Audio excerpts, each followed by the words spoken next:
Perang dagang antara Cina dan Eropa kini telah sampai pada titik yang paling panas. Di medan pertempuran ini, bukan senjata atau tentara yang bertarung, melainkan mobil listrik. Dalam beberapa bulan terakhir, Eropa mulai mengambil langkah-langkah drastis untuk membendung arus mobil listrik buatan China yang membanjiri pasar Eropa. Sanksi, tarif impor, dan kebijakan protektif mulai menghantam industri otomotif Cina. Sementara itu, produsen mobil Eropa mulai merasakan dampak dari dominasi Cina di pasar mobil listrik global. Tapi apa yang sebenarnya memicu perang ini?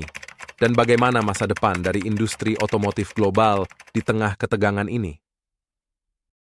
Latar belakang perang dagang Cina-Eropa. Perang dagang antara Cina dan Eropa sebenarnya bukanlah hal baru. Keduanya telah lama terlibat dalam persaingan ekonomi yang sengit di berbagai sektor, mulai dari teknologi hingga manufaktur. Namun, industri mobil listrik adalah medan terbaru yang menjadi pusat perhatian. Cina, yang dikenal sebagai pabrik dunia, telah berinvestasi besar-besaran dalam teknologi kendaraan listrik, EV. Dalam satu dekade terakhir, Cina berhasil memposisikan dirinya sebagai pemimpin global dalam produksi mobil listrik, berkat dukungan pemerintah dan investasi masif di sektor ini. Sementara itu, Eropa yang juga memiliki raksasa-raksasa otomotif seperti Volkswagen, BMW, dan Mercedes-Benz, merasa terancam dengan serbuan mobil listrik Cina. Disinilah tensi mulai muncul.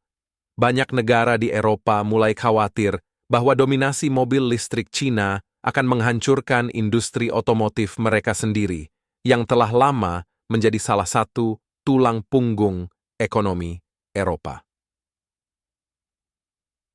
Mengapa mobil listrik Cina dihancurkan? Satu pertanyaan besar yang mungkin muncul adalah, mengapa Eropa begitu khawatir dengan mobil listrik buatan Cina? Jawabannya sederhana, harga dan teknologi. Mobil listrik buatan Cina, seperti NIO, BYD, dan XPeng, mampu menawarkan harga yang jauh lebih murah dibandingkan dengan mobil listrik buatan Eropa. Ini disebabkan oleh berbagai faktor, termasuk biaya produksi yang lebih rendah, akses yang lebih mudah ke bahan baku, serta skala produksi yang masif. Namun, harga bukan satu-satunya masalah. Cina juga unggul dalam hal teknologi baterai, yang merupakan komponen paling penting dalam mobil listrik. Dengan dominasi Cina dalam teknologi baterai, Eropa merasa tertinggal jauh. Banyak pabrik mobil Eropa kesulitan bersaing dengan efisiensi dan harga yang ditawarkan oleh mobil listrik Cina. Kebijakan Eropa untuk menghadang mobil listrik Cina. Merasa terancam, Eropa mulai mengambil langkah-langkah protektif. Uni Eropa, misalnya, mulai mempertimbangkan untuk memberlakukan tarif impor yang tinggi terhadap mobil listrik buatan Cina. Langkah ini dimaksudkan untuk membuat mobil listrik Cina menjadi kurang kompetitif di pasar Eropa. Beberapa negara Eropa bahkan mempertimbangkan untuk melarang atau membatasi impor mobil listrik Cina secara langsung. Selain itu, Eropa juga berusaha mempercepat produksi mobil listrik buatan lokal.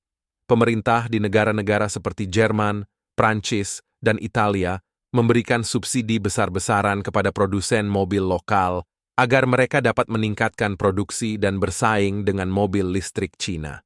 Namun, banyak yang mempertanyakan apakah langkah-langkah ini cukup untuk menghadang dominasi Cina di industri ini. Dampak terhadap ekonomi global.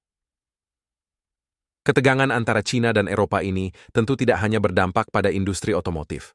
Perang dagang ini dapat memiliki dampak yang lebih luas terhadap ekonomi global. Jika Eropa terus meningkatkan tarif impor dan China merespons dengan tindakan serupa, kita bisa melihat gangguan besar dalam rantai pasokan global. Cina adalah salah satu eksportir terbesar di dunia, dan gangguan dalam perdagangan antara Cina dan Eropa dapat mempengaruhi berbagai sektor lain, mulai dari teknologi hingga pertanian. Selain itu, konsumen di Eropa juga akan terkena dampaknya. Jika harga mobil listrik Cina melonjak akibat tarif impor, banyak konsumen Eropa mungkin tidak mampu membeli mobil listrik, yang pada gilirannya akan memperlambat transisi menuju kendaraan ramah lingkungan di benua tersebut. Masa depan industri mobil listrik. Dengan tensi yang semakin memanas, masa depan industri mobil listrik menjadi semakin tidak pasti. Namun, ada beberapa skenario yang mungkin terjadi. Pertama, Eropa dapat meningkatkan upaya untuk membangun kapasitas produksi mobil listrik mereka sendiri. Ini berarti akan ada lebih banyak investasi dalam teknologi baterai dan pabrik mobil listrik di Eropa. Kedua, Cina mungkin akan mencari pasar alternatif jika Eropa terus menekan mereka. Negara-negara berkembang di Asia, Afrika, dan Amerika Latin bisa menjadi target pasar berikutnya bagi mobil listrik Cina. Dengan populasi yang terus berkembang dan permintaan yang semakin meningkat untuk kendaraan murah dan efisien, mobil listrik Cina dapat menemukan kesuksesan di pasar-pasar ini. Ketiga, bisa jadi ada kesepakatan perdagangan baru antara Cina dan Eropa yang meredakan ketegangan ini. Kesepakatan semacam ini dapat mencakup pembagian teknologi, kerjasama dalam penelitian baterai, atau bahkan pembentukan aliansi antara produsen mobil Eropa dan Cina. Kesimpulan. Pada akhirnya, perang dagang antara Cina dan Eropa dalam industri mobil listrik ini adalah bagian dari dinamika ekonomi global yang lebih besar. Di satu sisi, kita melihat Cina sebagai kekuatan baru yang mendominasi industri-industri masa depan seperti mobil listrik dan teknologi baterai. Di sisi lain, Eropa berusaha mempertahankan posisinya sebagai salah satu pusat kekuatan ekonomi dunia. Namun, dalam perang dagang ini, siapa yang akan menang dan siapa yang akan kalah masih menjadi tanda tanya besar.